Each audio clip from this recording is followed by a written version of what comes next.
ससुर जी, मेरे मायके वाले मेरे लिए मेहमान नहीं, शादी का घर है। 100 काम पड़े हैं। ऐसे में बड़ी बहू कहाँ चली गई?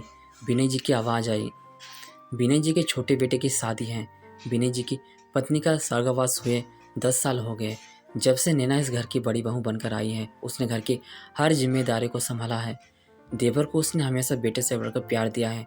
ससुर की बस की बात नहीं थी ज़्यादा काम करना, या यूँ कहें उन्हें तो कोई रीति रिवाज पता ही नहीं था, ना उनकी कोई बहन और न भाई। दूर के रिश्तेदारों से ही पूछकर नैना हर काम कर रही थी। इसी वजह से शादी के सारे काम को जिम्मेदारी नैना और उसके पति सुमित की थी। ऐसा लग रहा था मानो उनके अपने बेटे की शादी हो। नैना भी खूब हर्षित मन से सारे काम करने में लगी थी। थोड़ी देर बाद नैना घर आ गई। कहाँ थी तुम इतनी देर से? शादी का घर है, 100 काम पड़े हैं और तुम्हें बाजार में घूमने की लगी है? पापा जी, शादी ब्याह के घर में तो बाजार के काम लगे ही रहते हैं, लेकिन तुमने तो सारी शॉपिंग कर ली थी, फिर आप ये क्या लाई हो? वो मम्मी भाभी और सुहानी दीदी की साड़ी रह गई थी, वहीं लेने गए थी। बहू, तुम्हारे मायके वालों के लिए साड़ी का क्या मतलब? उनके लिए साड़ी क्यों लाई हो?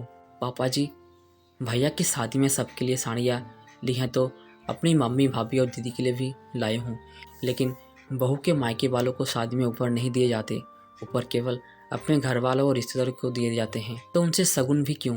अगर वो मेहमान है तो वो शगुन भी मेहमान की तरह ही देंगे। वो घर वाले की तरह शगुन क्यों देंगे? पापा जी, जब से इस घर में आए हूँ हर जिम्मेदारी को बखूबी निभाया है।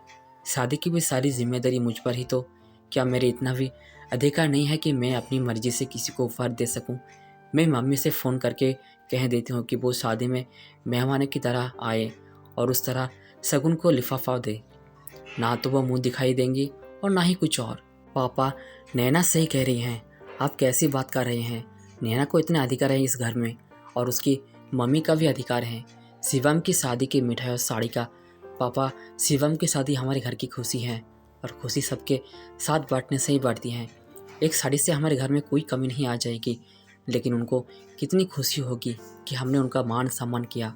नैना, तुम मम्मी को कोई ऐसा फ़ोन नहीं करोगी, बल्कि उन्हें सम्मान से निमंत्रण देने के लिए पापा ही फ़ोन करेंगे। सुमित ने अपने पापा को समझाया। बेटी की बात सुनकर विनय जी चुप हो गए। समझ गए कि अब घर की जिम्मेदारी बहू बेटे संभाल रहे हैं तो उन्हें अधिकार भी देने पड़ेंगे। नैना घर के काम देखने अंदर चली गई और सुमित अपने पापा से अपनी ससुराल में फ़ोन कराने के लिए उनके कमरे में चला गया। तो दोस्तों, अगर ये कहानी आपको अच्छी लगी है तो कमेंट्स में ज़रूर बताएं, और चैनल पर पहली बार है तो सब्सक्राइब जरूर करें। धन्यवाद।